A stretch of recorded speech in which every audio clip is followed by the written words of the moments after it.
Bukod sa material na bagay na kadalasan nating ipinangreregalo sa mga taong malalapit sa atin, uso na rin ngayon ang pagbibigay ng pagkain. And for today's video, gagawa tayo ng masarap na chicken and cheese empanada. At hindi natin ito titipirin sa sarap. Sigurado na kahit sinong pagbibigyan ninyo magugustuhan ito. Gusto mo rin ba? Tara, luto tayo. Sa recipe na ito, unahin na natin gawin yung dough para sa ating empanada.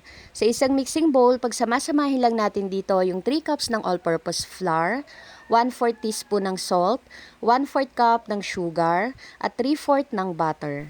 Durugin lang natin yung butter, then ihalo na natin dito sa ating dry ingredients. After natin itong may halo or ma-mix, maglagay na tayo dito ng 3/4 ng cold water. Haluin lang uli natin ito hanggang sa mawal combine na yung wet and dry ingredients at makabuo na tayo ng dough. After nyan, i-rest muna natin ito ng 20 minutes. Ilagay din pala muna natin ito sa chiller. At habang naghihintay, gawin na rin natin yung filling para sa ating empanada. Sa isang pan, magpainit lang tayo ng mantika at igisa yung puting sibuyas at red bell pepper. Hiniwa ko po pala yan ng maliliit. At once na nag-aroma na ito, ilagay na rin natin dito yung chicken. Yung chicken pala na ginamit ko dito ay chicken breast at pinakuluan ko na yan bago hinimay-himay. Timplahan na rin natin ito ng mga pampalasa at yung complete recipe po ng aking ginagawang empanada ay nasa dulo po ng aking video. At bago natin ito ahunin, maglagay tayo dito ng 1 cup ng cheese. Mas maraming cheese, mas masarap. Haluin lang uli natin ito, then palamigin bago natin ilagay dito sa ating gagawing empanada. And after 20 minutes, okay na rin yung ating ginawang dough. Masahin lang uli natin ito, then hatiin sa gusto nating size ng empanada na gagawin. And shoutout po sa aking mga friends sa St. Jude the Apostle Integrated School kung saan nag-aaral ang aking mga anak. Kay Che de la Cruz, Kimberly Andes Mixto, Day Lourdes Tolentino, and Mother Mags Budol.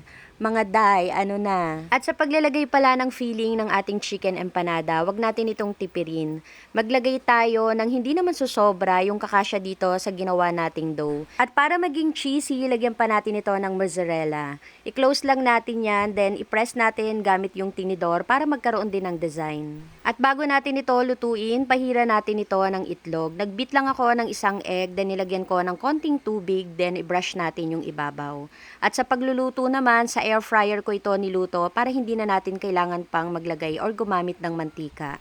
Lutuin natin ito sa 160 degrees for 15 minutes. Then baliktarin, lutuin naman yung kabilang side for another 10 minutes. At kung wala naman po kayong air fryer, pwede nyo po itong iprito. Yun nga lang, kakailanganin nyo dito ng medyo marami-raming mantika. And ready to serve na ang ating masarap na empanada.